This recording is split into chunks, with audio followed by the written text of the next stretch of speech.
Welcome to another episode of the Ike and Zeke podcast. I'm Mike. I'm Zeke. We're very excited to have another episode for you today. Jam-packed episode. A lot of exciting things are happening in the sports world, and we're going to continue on in our series on the spiritual disciplines today in regards to fasting. But without further ado, let's just get started right into a huge night in the NBA happened recently. Bam Adebayo had 83 points in a regular season game, which is absurd given someone of his stature who's pretty much not really known as a scorer, more of a utility guy who does everything very well, but not known as a scorer. So, we can go in depth on the numbers, so to speak, right now, for sure. It was a pretty interesting stat line. He had 83 points. He was 20 of 43 from the field, so 43 field goal attempts, which is definitely a lot. That's how you got it. How you gonna get to 80-something points? You gotta shoot them shots. I'll show you how you get to it, because he was 7 of 22 from 3-point range, which is not that great, but not 3-point. But as a 3-point shooter. Key to this was he was 36 of 43 from the free throw line, which is utterly insane. 43 attempts in a NBA game. I'm not trying to just show what my tone is about this game right now, but I will say this just as a disclaimer. Very impressive performance. Nobody gets 83 points against professional basketball players. I don't care it's the Washington Wizards. They're not a good team, but it doesn't matter. They've not been a good team this whole season, so nobody else was able to get 83 points against them. So he deserves credit for it. I will say, I think the first half, what he did was incredible. The first quarter, 31 points, ending that half at halftime with 43 points. I do think, though, the fourth quarter, it did kind of dilute a little bit in my eyes some of the performance, because it was pretty clear to me that he was getting intentionally fouled. Okay. And so, can I finish? Can I speak? Can I say what I think before you say? But I'm just saying, before you go into it, I'm just... Okay. Oh, I can't say that what happened in the fourth quarter? But how you're framing it is he... I'm saying he got 62 points through 3 quarters, very legit, which is impressive. He got the point. I'm not saying it was fake points, but I'm saying if we're talking about the difficulty right now of what happened, it's pretty clear to me that Kobe Bryant's 81 points was needed. Here you go. It was needed. If he didn't, there's an argument to be made. If he didn't have those 81 points, that game would not have won. The Lakers would not have won the game. The Heat were up 30 points in the fourth quarter, and they kept him in. My point What's wrong with chasing history? I'm not saying that he should be. It's Eric Spoelstra. Are you trying to say it's Eric Spoelstra's fault for keeping them? I'm saying some of the foul calls that he was getting in the fourth quarter. We can't show tape right now, but if you're listening right now, look at some of these highlights of these foul calls he was getting in the fourth quarter. I feel like he would have still scored. And the intentional foul calls, which his own teammates were committing towards the Wizards to give him free throws. Okay. To give him more free throw opportunities. It wasn't in the flow of the game. But at the end of the day, though, it still happened. Though. Of course it still... Nobody is saying he didn't get 83 points. But, I get where... I'm saying if the degree of difficulty... I don't care he had 2 more points. I think... And also, the stat line is insane. He had 36 free throws. He made 36 free throws. I'm surprised when you're saying this, because aren't you Shai Gilgeous-Alexander lover? Isn't he considered the free throw merchant and everything? So why is it okay when he does it? When you show me a game where he's had 36 free throws made, and that led to him getting 83 points, then you can talk to me. But why does it matter that Alexander just had a game where he scored 35 points and he had 4 free throw attempts. So, before we continue with this free throw merchant stuff, I'm talking about there's been games where he's had more than 4 free throws. So okay, and he's a legitimate scorer. Okay, if he's why hasn't he scored 83 points then? Because he's not getting fouled 43 times in a game. But you're acting like the Wizards are just fouling him just because, if you look at it, they were triple teaming him in the third quarter. Because I watched some of the third quarter. Foul calls were not good. Well, at the end of the day, the ref still called them. Okay. The ref still called them. So now, wow. So the free throw merchant can't get foul calls. Oh, they're fake fouls. But now when Bam gets 43 free throw attempts in one single game. Like, it don't matter how he got. I think it's like he still got it at the end of the day. Like, I get where What's people. more impressive?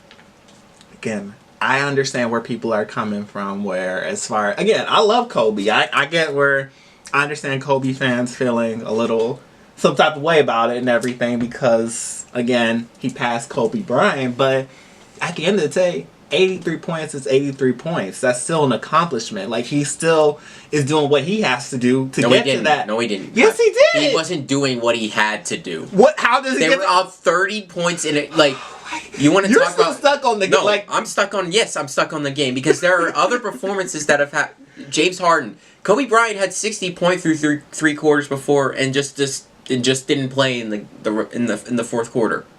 But so he definitely could have done what Bam he could have, but he didn't. Yeah, in a blowout game. Yeah. Okay, it don't matter. It does matter. Why does it matter?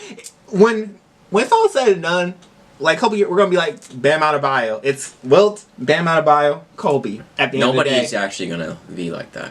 What do you mean? We're all gonna understand. No, we're people not. who saw this in real time are gonna be like, No. people still now. You look at the record books for Wilt Chamberlain. Everybody appreciates the 100 points because it's 100 points. But people still, if you're talking about degree of difficulty, yeah, people will say Kobe has a higher degree of difficulty. So Kobe's 81 is better than Wilt's 100. That's not even close. But okay.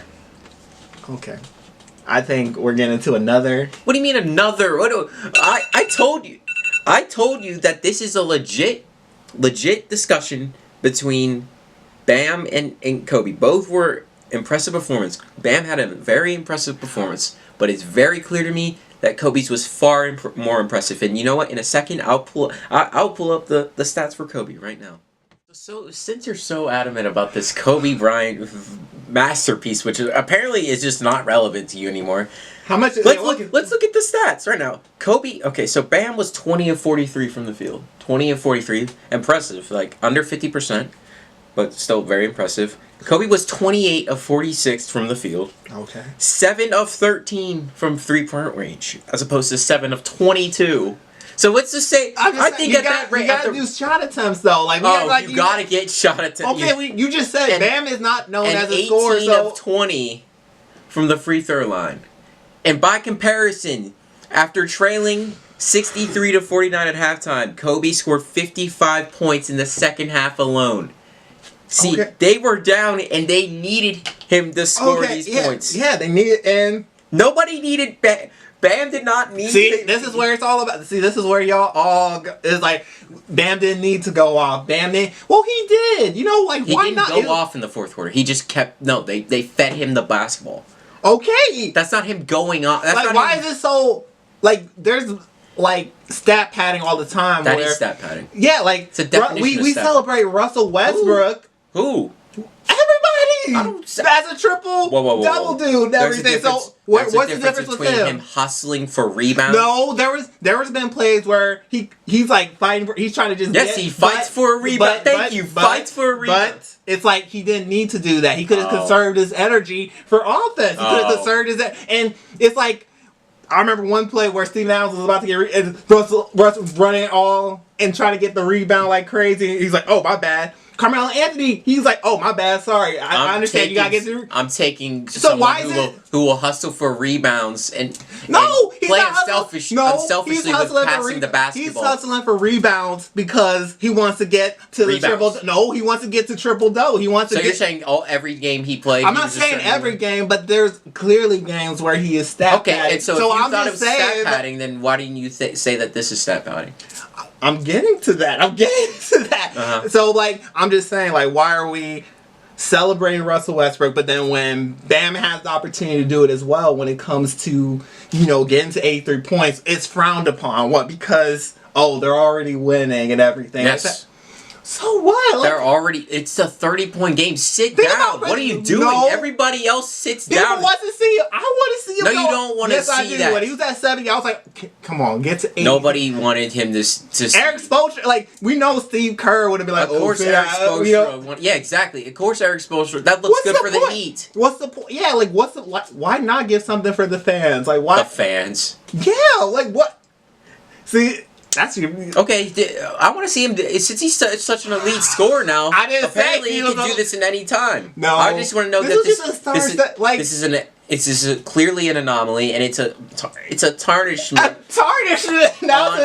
the legacy of Kobe Bryant and Wilt. And Wilt. At this point, But did you just say Wilt had the easiest, like, I didn't. Well, 100 I wouldn't points? say it was easy, but it was definitely not as. It wasn't a hard. difficult as Kobe. So why is it Wilt like okay, but then Bams is not? Because you said the era, like Wilt played in a different era. He played in an easier era, right? I'm saying Wilt's was not as impressive as Kobe's, but 100 points is more impressive than 83 but points. we talk about today's game is like more competitive and better than Well, you the wanna past know why era. I'm saying so you- if based on your logic, No, then no, no. Bams. When did I say- Bams? Wait, when did I say? Because First of all, you Kobe's. were talking about how Kobe's 81 is better than Wilt's 100, right? Not You- because you of said- just the era. I'm saying because of the game. The performance. The literal stat line is more impressive. What's that line? He didn't make any threes in this game. So that makes it easy. No. That means it's hard. That was harder No, because there was that's no not how it works. 3-point line there was no 3-point line with You Wilt want to Chamberlain. see how many free throws Wilt had? It's about the same as Bam's. Oh, he didn't have a 3-point line to help him out. I'm just He also was if playing you can against argue that plumbers. Wilt's was He's also harder. playing against plumbers. Also, okay, going back to that then. So Kobe based was on, not based on playing that against logic, plumbers. based on that logic, No. I'm talking about Bam now. So Yeah, Bam's not playing against plumbers, is he? Kobe's Is Bam playing against plumbers? the time period that Kobe was playing in. You really want to say? You talk about? was I'm not- talking about Bam. I'm talking about I don't Bam. care about. What do you mean, Bam? Is he playing against plumbers? No. So then, based on your logic, Bam's performance is better than Wilt's performance. Because 100 points is so much more drastically different than 83 points. Is it You and I both know it. isn't that so much more drastically different from 81 points? No. But what? Look at how logic. Not given the stat line that Kobe. You know the degree of difficulty that Kobe had at that against time. the Toronto Raptors. Okay, I'm done with that. Who It was was just on the Kobe. Raptors? Who was on the Chris Raptors? Bosh. It was just Kobe. Chris Bosh, really? You know, in 2006, who was on you the want to Kobe- talk about the Washington? Let's talk about the Toronto Raptors. The Raptors. Who That Raptors team was better than this Wizards team. Were they a playoff team? I don't know. No, I actually literally don't know. I can look it up right Yeah, now. look it up right now. Because you acted like Kobe went up against like this. I know that he didn't go up against a 10-win team. Who were the Raptors? Look up The Wizards right now are an abomination. Now they're an You're gonna pretend like they're not. They're a horrible team. I'm just man.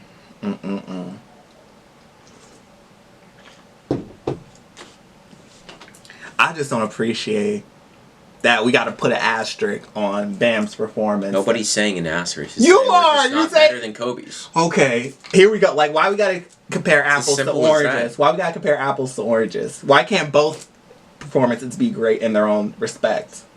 They were 47 and 35. The Raptors. So what seed were they like in?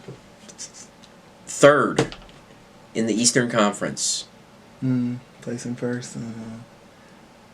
Nobody was paying attention. They didn't even feel like. Yeah, they weren't doing much. They weren't an abomination like the Wizards are. Oh my We're gonna talk about that. So You this abomination, and you talking about different areas. Like, you all over the place. And that because you're bringing up different eras. the only reason I brought it because you talking about The Kobe's pace of days. play in Kobe's What era about the was pace of so play? much slower than it is now. So he was playing a slower pace of a game, fewer possessions, which means he didn't even get as many. All of these shot attempts he was getting, they were even smaller. They were a shorter time frame. I just can't believe the hatred, the Gatorade, the haterade. That's what I'm. Yeah. We can move on because this is just a mute point at this It's point. not a viewpoint because what are you trying to prove? What are you trying to say? Like that Bam? Kobe's performance was better than Bam's. How he? How? What do you mean how? I think 83 is more than 81. Okay. Yeah. I'm trolling. I'm trolling. Yeah, that's what we're gonna do now. Yeah. No, I love like Kobe's 81 point game. That's amazing. But Bam's game is just as great. No, it's not how that works. How is that not how it works? Just because, oh my goodness. When you score more than someone, that doesn't mean you had a better game. I'm not saying... It's not how that works. It's not how that works. Man, I just can't believe, man. I was expecting you to pray. I was surprised by this. I'm a basketball fan. I understand what happens when games turn into sideshows, when it's just a intentional foul contest. That's not legitimate. It's like you get the points, yeah, sure, but it's triple teaming them. They were all over. The Wizards fouled them. They were the ones that deciding to just intentionally foul within the last 3 minutes of a game so you can get more free throw attempts and more possessions. Really, that's what we're doing now. Look. I like the change. I like records are meant to be broken. I appreciate the Heat and I appreciate Bam for wanting to go for the record and everything, wanting to pass. I appreciate that because that's like for me, it's like the love of the game. Like, yeah, why not go for it? You're going off. You have this opportunity to Bam again. Like you said, he's not a scorer and everything, so it's like yeah, like have this one game that he can remember for years to come and years to come. And I want to say it, but I'm going to say it now. MJ, congratulate him. MJ was happy for him. Okay. Giannis, my boy Giannis was happy for him, too. They're all they were like, say, 83 points is 83 points. Okay, it is. But meanwhile, Kelly Oubre want to bring up Joel Embiid had 70 apparently through 3.5 quarters. Well, why did he play? Why did he? Because it was a blowout, and teams understand. Oh, when it's a blowout, we don't play. All the camaraderie and all that, like. Okay. Yeah, the Heat know they're going nowhere, so they know that they need something relevant to happen. Now they need something relevant. Yeah. But we can move on. It's ridiculous. You be like. Congratulations to Bam Adebayo. Congratulations to him, man. Like, crazy game. No one else. It's Wilt, Bam, then Kobe. For our next topic, we're going to go into the WWE world now. So, WrestleMania 42 is coming fast, approaching. And there's a lot of potential matchups that are in the oh my gosh, excuse me. Possibly could happen, but we know 5 that are for sure. So the World Heavyweight Championship, CM Punk versus Roman Reigns, WWE Championship, Cody Rhodes versus Randy Orton after the events of SmackDown, where he lost the championship or won the championship over previous champion Drew McIntyre. Just want to make that clear. Yeah. And then the WWE Women's Championship, Jade Cargill will face Rhea Ripley. Women's World Championship, Stephanie McCare versus Liv Morgan. And the last confirmed match is Brock Lesnar's Open Challenge. Ooh. So, there obviously will be a lot of matches that will be added to this list. But, regarding specifically, I want to dive a little bit deep into the Brock Lesnar Open Challenge. So, in my mind right now, I think there's honestly 2, maybe 3 potential candidates. But I'll list those 3 that are kind of just circling around within, the sphere of WWE right now. So they're LA Knight, Obafemi, you might not like this last, Seth Rollins, as potential options. So would you be happy with any of those 3, or is there another person that you think should be in the mix? Right away, I love Obafemi, so that would be my number 1 choice for sure. Seth Rollins, as much as that doesn't, like, for me, as far as what he's got going on with the Vision and everything, I think they would still put on a great match together. Mm-hmm. LA Knight, okay. Yeah. It's just okay to me in a way, like, not knock on him and everything, but just like... Could be better. As far as if they have build up to it or anything like that, then maybe, potentially. But, again, I will see LA Knight beating Brock Lesnar in that sense. I would love to see... man, I wish I could say Chad Gable, but he's not. No. he's not around. But the original El Grande Grande Americano might would be a be good option. might be a good or El Grande Americano, the other one too. Yeah. Those other either or, I'd be happy with those two. One of those two. Okay. And all, but yeah, those would probably be my options. And yeah, Drew, Well, we'll get to Drew in a second, but I'll throw out one name that I think this is provided, given the storyline story that they've been telling with this guy, I think might be a good option if it's being discussed that Brock Lesnar this might be his last run, possibly. I think Gunther retiring Brock Lesnar at WrestleMania might be a very sensible option. What is so funny about that? Yeah, so Gunther's just the legend killer now. That's what they've been calling him that. He's been calling himself that, so he's got to kill another legend. The other option that I've seen circulating, you won't like this, is who you want to guess who it is? It should be kind of clear given what he's been doing recently. And you won't like this. Like, personally, you won't like it. Personally, I won't like it. Yeah. I'm blank. You want me to say it? Yeah, go ahead. Rey Mysterio. Yeah. Because, Dragon Lee, what he's been doing to him. Yeah. Rey Mysterio's. Ray could beat him. Yeah. No, he couldn't. He wouldn't beat him. But, like... They could put on a good match. If they did a retirement match between those two, Ray's a big enough legend that it would be big enough to do at WrestleMania. So. Wait, you talking about Ray and Brock or Ray and... Ray and Gunther. Oh, that. I was like Ray and Brock Lesnar. No. Oh, Ray and... No. Gunther better not. Oh, no. Because you'd lose. Yeah, so... No, yes. It's not about loot, but it's just no. I'm tired of Gunther. I'm tired. I don't want him to have Ray. I think that's gonna happen. You can have Brock. I'd rather have not my. He's gonna retire someone, so. Why does he have to retire someone? Why does he got to? He's been doing it, so. That's his shtick now. Yeah. Man, no, it better not be Ray. I'll be so. But you did mention this guy, Drew McIntyre. Unfortunately, I do think I like the idea of finally having Cody and Randy, have a match to finalize their decade-long story. But I know your frustration. But I will say this. I think that can happen. They can build it up more.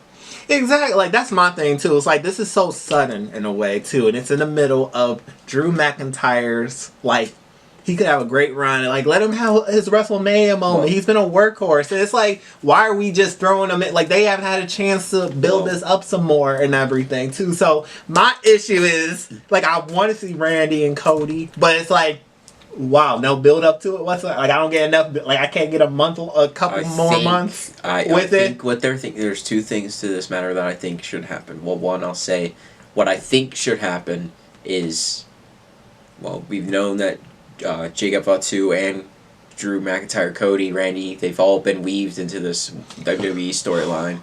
I think they should all be in a match. Yeah. I think it should be a fatal 4-way match. I agree. It's because I'm sick and tired of the long storytelling. Well, this isn't late. Yeah, this isn't late. You say it's not even late. It's not even. Yeah, that's part two. There's no been storyline, so I think they got cold feet, honestly, because they just know that Cody is. They think Cody is their biggest star. He's not, but they think he's their biggest star. He is their they treat it as their number one guy, and they know that Cody and Randy Orton that will sell. And they do want to sell a lot of tickets. Exactly. My point is, I think you can sell tickets while having a fatal 4-way match, and I think and that story, Randy, one of them needs to be a heel. I think in the equation. Exactly. No one's who cares about Randy? They're both faces right now. They're both faces. Yeah, I do. I will say this. I did like the fact that Randy won the Elimination Chamber. I wasn't thinking he was going. I thought Cody was going to win. And I thought it was just going to be Drew versus Cody again. I mean, I like the twist that happened with it too, like where it's like, yeah, the Cody hit his move, but then Randy was quick with it, like because he's a Viper and everything. He got the win because he's like, I'm still gonna do what I got to do to get the win. So I appreciated that. I was okay with that. But then when the SmackDown match happened, I was like, okay, fine. I think the only way this can be rectified, because I think it was a mistake to have Drew lose the title. I think the only way this is rectified is if he somehow is able to weave himself back into the title picture at WrestleMania. Exactly. Like, why can't we have a triple threat? What's wrong with having a triple threat? We had a triple threat last. Let's have another one, or let's have a fatal 4-way. Let's have a fatal 4-way too. I don't know if they're just trying to have Jacob and Drew McIntyre as a one-on-one match. Why? Why? What's the point? Yeah, I don't. Like, because we don't like, again, we have two faces going up against each other, and it's like, what is Cody just gonna beat Randy, or is Randy gonna beat Cody? Where's the heel turn going to come and everything? How's the heel turn come? Because it's like, in order for it to be great, I feel like one of them got to be heel. One of them have to be, like, one of them, we can't have two faces. We can't. Well, I mean, we do in the World Heavyweight Championship match. CM Punk and Roman Reigns. That's, you could argue. I think that's a miss. Like, you could argue that CM Punk is the heel in that. Or you could argue that Roman Reigns is. You could argue either or with the two. I think they're both just unique characters. I'll say exactly. So interchangeable. Yeah. But Randy and Cody, they're just strictly faces to me compared to CM Punk and Roman Reigns. All right, I get you. I unfortunately, against my will, I do have to agree with you. I think this was a misstep by WWE. Yes. I think this build up to WrestleMania has been very lackluster. Very lackluster. Only good thing is probably Roman and CM Punk so far have been like, even theirs hasn't been that like poppy or anything like that, and Jade and Rhea Ripley thrown together. Liv and Stephanie.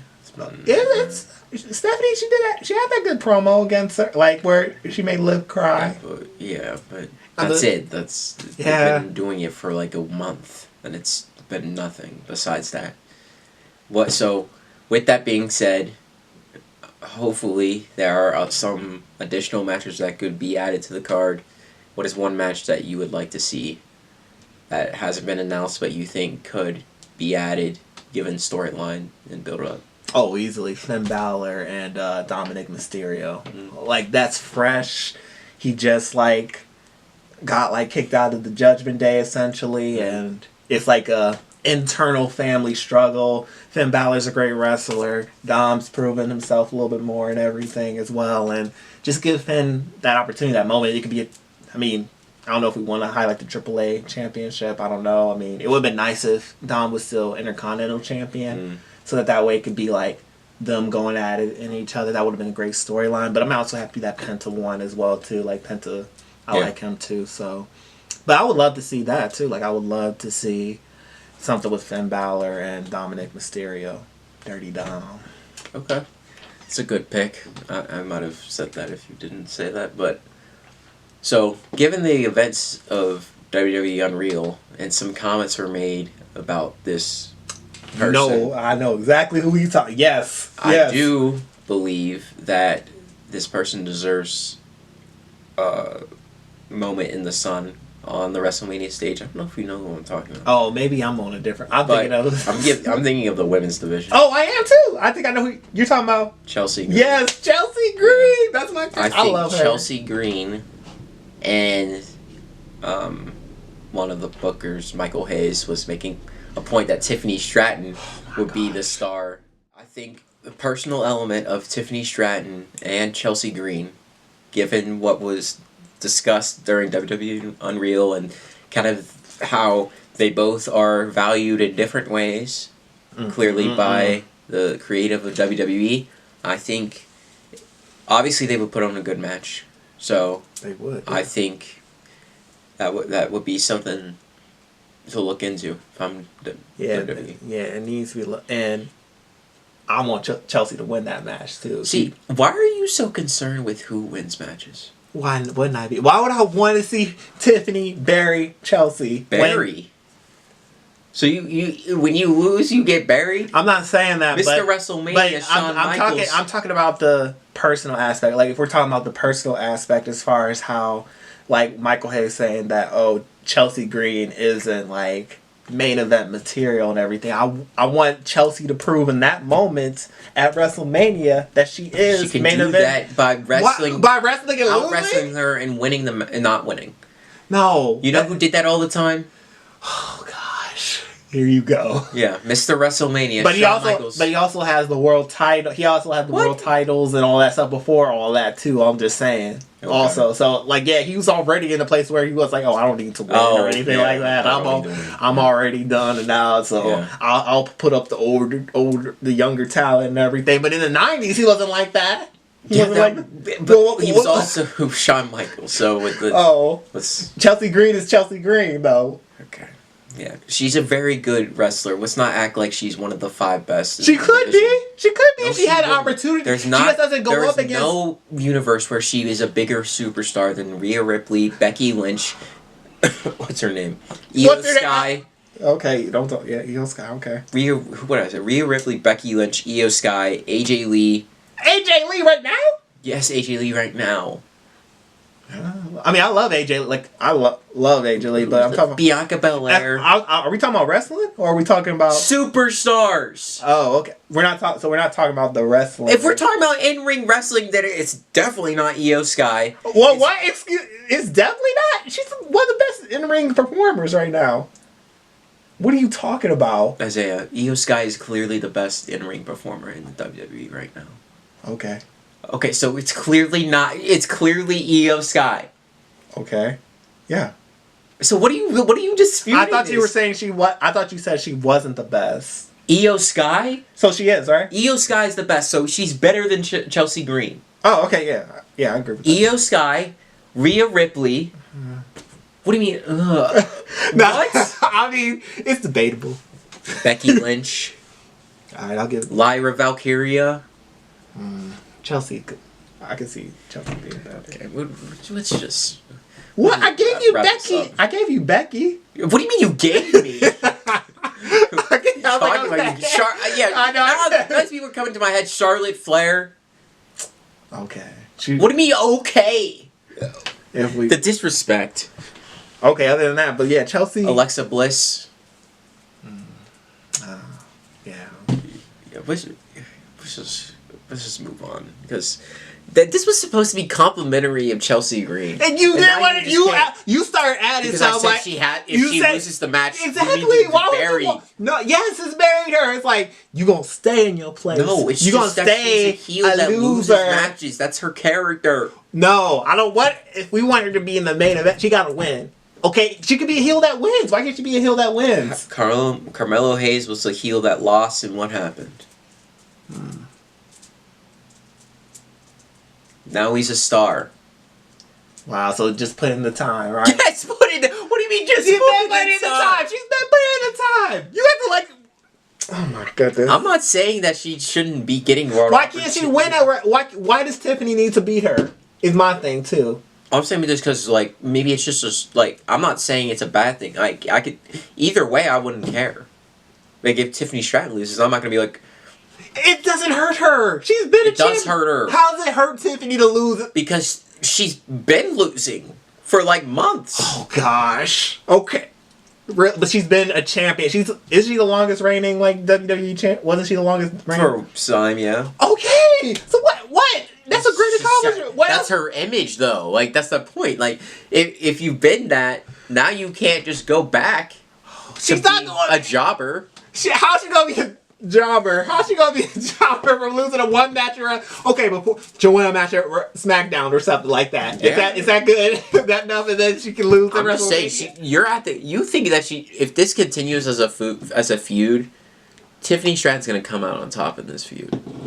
I'm fine with that. I just want Chelsea to have her moment. So she has to win at WrestleMania. Yeah, she does have to win. How does she not have her moment? What? What do you mean her moment? Like her WrestleMania moment? Yes, like beating Tiffany Stratton, showing that she's a main eventer, showing that she can be at the top. Okay, she could show that by losing. No, why do you want her to lose? I'm why saying, are you okay why are with her you just losing? you're so focused on her winning the match. Yes! But if she wins the match and doesn't perform well, that's not a WrestleMania moment. So she's not going to deliver? She's not going to perform well? I'm saying, like, people have won matches and not performed well. I'm saying, like, she's going to perform well. You can get more. Sometimes, like, if the match is done well and the story behind it is done well, like, you can come out of it as like Jeff Hardy against the Undertaker. Should he have beaten the Undertaker that's as different. That's different. Because he wasn't in the main event, but you thought probably at that time he should be getting main event opportunities. He should have, yeah. And he got them. Yeah. And then he lost. Did people care? I was okay with And then he was thrust into the spotlight very soon after that. Okay, well, I just want Chelsea to win in this moment. Okay. And you're going to be upset if she loses, because that means she's being buried. If she loses, because what's it saying though? Like it's saying that they want Tiffany Stratton to win the match. That's what it's saying. Because it's Tiffy time. It's always Tiffy time. It's never Chelsea's time. It's always Tiffy time. It's never Chelsea's time. I want Chelsea to have her time, man. Because you get a win. I'll win. What? Now she doesn't win. She does win, but I'm just saying, can she just beat Tiffany Stratton? She needs to beat someone who's a star, like who. Because that's what because Michael Hayes. Because again, going back to Unreal, what Michael Hayes was saying about her and everything, that was clearly not true at all. Yes. To stick it to him, yes. Stick it to the guy who's behind. Yeah. In a way, yeah. Intertwining Unreal with. I think they will. But we'll see. Yeah, I can't believe it. Alright, y'all, to wrap up today's episode, we're going to be talking about fasting. So, fasting is something that's really important to do as Christians. And I want to talk to you a little bit about it. What is the real purpose of fasting according to the Bible? You say it like weirdo. Yeah, I think at the heart of fasting is you trying to draw closer to God. All right, so it is a voluntary act of denying yourself from things that bring you pleasure, whether that's food, water. Sometimes it's things like it can be your phone. It can be just anything that distracts you from being able to focus in on God. And I do, I'm not sure exactly what other questions you want to ask as well, but do want to make it clear that it's designed for you to have this private act of fasting. So I do want to mention a verse, Matthew 6, and it's Matthew chapter 6, verse 16 through 18, and it says, "Moreover, when ye fast, be not as the hypocrites of a sad countenance, for they disfigure their faces, that they may appear unto men to fast. Verily I say unto you, they have their reward. But thou, when thou fastest, anoint thine head, and wash thy face, that thou appear not unto men to fast, but unto thy Father which is in secret, and thy Father which seeth in secret shall reward thee openly." So I think at the heart of this is you saying, like, you don't want, when you're fasting, you don't want to have a disposition of you're in sorrow, you're so struggling so much because you're denying yourself so much, and help me, please. The sacrifice is so big, but you want to do it with joy in your heart, and that is reflected in your face. And honestly, nobody should realize that you are fasting because they don't even know that you're struggling inside, which you might be. But you're denying your flesh from what it wants and drawing closer to someone else, which is God. Yeah. And that's interesting that you said that, because I'm curious about this. Like, is fasting supposed to be private, or can it be shared publicly? Well, I think at the heart of this is you shouldn't be seeking public approval.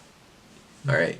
I think what you will, like it is said here, and in this verse I just read, like Matthew 6, 16 through 18, I won't read all of it, but it says that thou appear unto men to fast, but unto that thou appear not unto men to fast, but unto thy Father which is in secret, and thy Father which seeth in secret shall reward thee openly. You will be rewarded for your actions of fasting and not where you're just fasting so you can be rewarded. You know, you want to fast so you have that desire in your heart to want to draw closer to God and get to know Him. And sometimes it's necessary for, things you might be struggling with and strongholds that might need to be loosened within you, whether that's certain proclivities or addictions that you're struggling with. It's required because sometimes you're fighting a spiritual battle and you got to fight back with in a spiritual battle. Yeah, you gotta fight back in a spiritual battle, but then also I guess think about sometimes too how like sometimes we fasted as a family together, and then even at church as well, like our pastor will be like, oh, we're all going to be fasting for a couple days and everything. So in a way, that's not a private thing. It's where like we're also bringing in other people in that way and all too. And so for me, I sort of think about how in a way that's more helpful for me sometimes, like as far as like having others like with me or participating with me or sort of sharing as well too, because again, yeah, in some ways it's, I'll admit I might be like, oh man, like I'm sure not in the way of like I'm expecting you all to be like, oh yeah, but like come on help me, but it's in the way like if I'm talking to somebody who's also fasting as well too, or who's also going on this journey with me, it's like in some ways you need that encouragement as well too, like that to keep going through, and that fellowship as well too, as far as that goes, like, oh, we're doing this together and we're having our walk with God too. I'm just sort of thinking about, because I agree with what you said and then what the scripture says as far as, again, it's important to do that on your own as much as, like, I agree with that, but then I also understand and recognize nuance of also, like, doing it with others and having other people also know about it as well too, and not necessarily in a boastful way, but in a way where in some ways it can be a testimony to someone else as well too. That's key.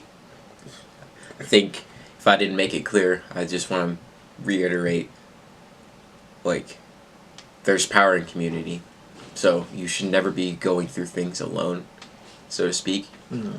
But I think at the heart of this verse is just saying, what are your intentions?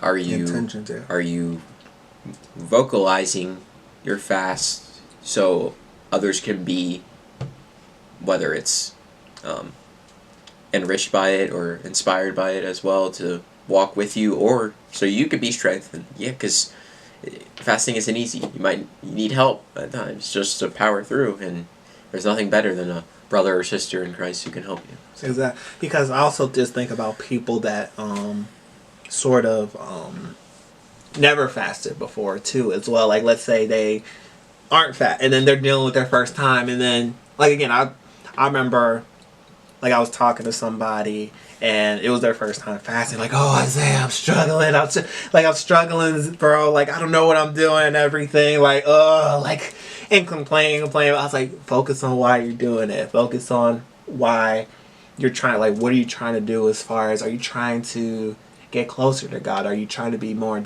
disciplined in your praying and everything, like reading your Bible, like don't think about sort of the distractions, the physical sensations, or the hunger you might be feeling, or even the thirst or lack thereof of like entertainment and everything. Mm-hmm. Like you got to remember, like why you're doing this, to in some ways get closer to God, or in some ways find deliverance or find a breakthrough as well too, and everything. Like that's the purpose of it as well, for you too. Or someone else. For you, yeah. And so I think sometimes people really do struggle with that in some ways, as far as like they're doing it because, oh, like I'm supposed to do this as a Christian and everything. But again, most people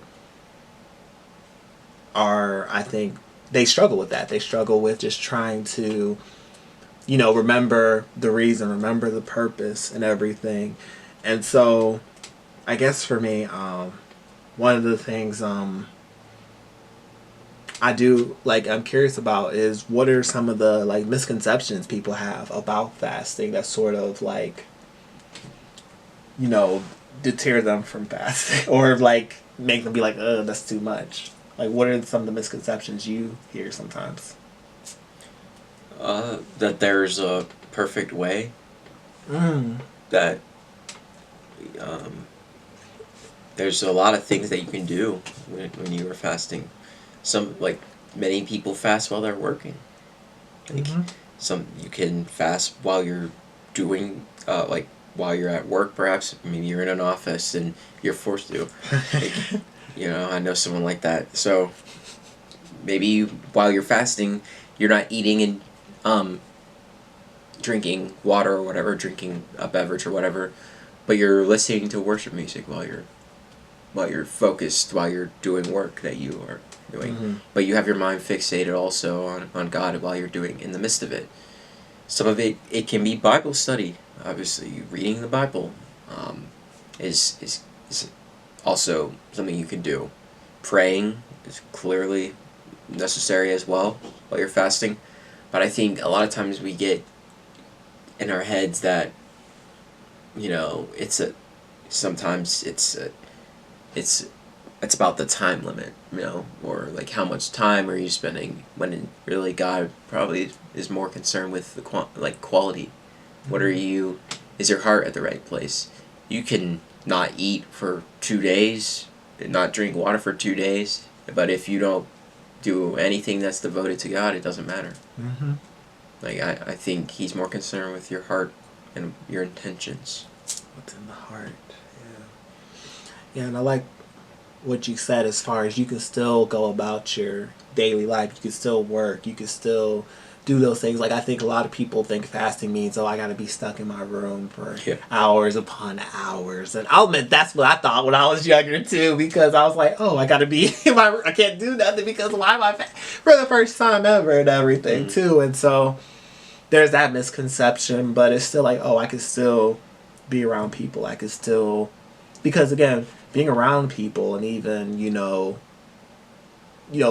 just doing your job, that's a form of like worship and Devotion. fellowship and devotion in some ways as well too. So it's not like you gotta turn away from society and everything. No, you're walking into society still, but with God on your mind, with God in you and everything. And that's in a way is you sharing God's like love, God's blessings and all that too, and in that way too. And again, you're not being boastful about it. You're not being like that. It's like you're doing that and everything.